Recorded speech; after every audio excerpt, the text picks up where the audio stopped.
ಶಿವರಾಮಸ್ವಾಮಿ ರಂಗೋತ್ಸವ 2025ರ 3ನೇ ದಿನದ ಕಾರ್ಯಕ್ರಮದಲ್ಲಿ ದೈನಂದಿನ ಕಾರ್ಯಕ್ರಮದಲ್ಲಿ ಎಂದಿನಂತೆ ಶ್ರೀಮತಿ ಜ್ಯೋತಿ ಮತ್ತು ಅವರ ಪುಟಾಣಿಗಳ ಒಂದು ತಂಡ ಮಕ್ಕಳಿಗೆ ಏನು ಮಾಡೋದು ಚೆನ್ನಾಗಿ ಕಾಣುತ್ತೆ ಅನ್ನೋದಕ್ಕೆ ಇದೊಂದು ಉದಾಹರಣೆ.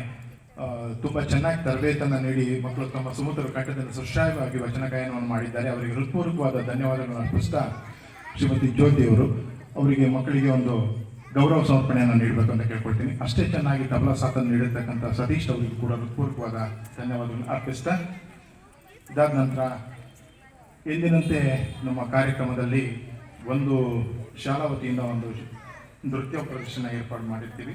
ಅದೇ ರೀತಿ ಈ ದಿನ ವಾಸವಿ ಶಾಲಾ ಮಕ್ಕಳಿಂದ ಈ ವೇದಿಕೆಯಲ್ಲಿ ಈಗ ನೃತ್ಯ ಪ್ರದರ್ಶನ ಎಲ್ಲ ವಾಸವಿ ಶಾಲಾ ಮಕ್ಕಳು ಕೂಡ ವೇದಿಕೆಗೆ ಬರಬೇಕು ಅಂತ ಕೇಳ್ಕೊಳ್ತಾ ಇದ್ದೀನಿ. ಅವರ ಶಾಲಾ ಶಿಕ್ಷಕರು ಆ ಮಕ್ಕಳನ್ನು ಕರೆತರಬೇಕು ಅಂತ ಕೇಳ್ಕೊಳ್ತೀನಿ.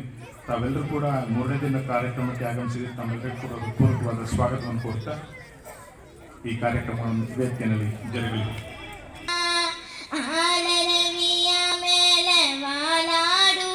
ಸ್ವಾಮಿ ಗಂಡುಲಿಯ ಬೆನ್ನೇರಿ ಮೆರೆದಾಡುವ ಸ್ವಾಮಿ, ಆಲರವಿಯ ಮೇಲೆ ವಾಲಾಡುವ ಸ್ವಾಮಿ, ಗಂಡುಲಿಯ ಬೆನ್ನೇರಿ ಮೆರೆದಾಡುವ ಸ್ವಾಮಿ, ದೇವಾದಿ ದೇವರನ್ನೇ ಕಾಪಾಡಿದ ಸ್ವಾಮಿ, ದೇವ ಮಾದೇವ ಬಾರೋ ಸ್ವಾಮಿ, ಮಲೆಯ ಮಾದೇವ ಬಾರೋ, ಅನವರತ ನಿನ್ನ ಲೀಲೆ ಆಡುವೆ, ದಯೆ ಇರಲಿ ನನ್ನ ಮೇಲೆ, ಈ ಬಡವನ ಮೊರೆಗೆ ಒಲಿದು ಬಾರಯ್ಯ ನನ್ನ ಮನೆಗೆ, ಬಾಳಲ್ಲಿ ಬಲು ನೊಂದು ಬಳಲಿರುವೆನು ತಂದೆ, ದೀನದಯ ಸಿಂಧು ನೀನೇ